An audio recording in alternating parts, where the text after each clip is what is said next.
Ahojte!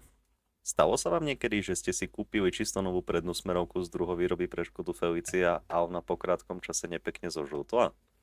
Nie je to náhoda. Bohužiaľ asi všetky z druhovýroby zožltnú. No ale čo napríklad s takou zbierkou nepoužiteľných smeroviek? Bola by škoda ich vyhodiť len tak? V tomto videu vám dám taký tip, ako si z nich urobiť pekné oranžové smerovky, tak ako to mali iné značky a modely.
Tak čo poviete na výsledok?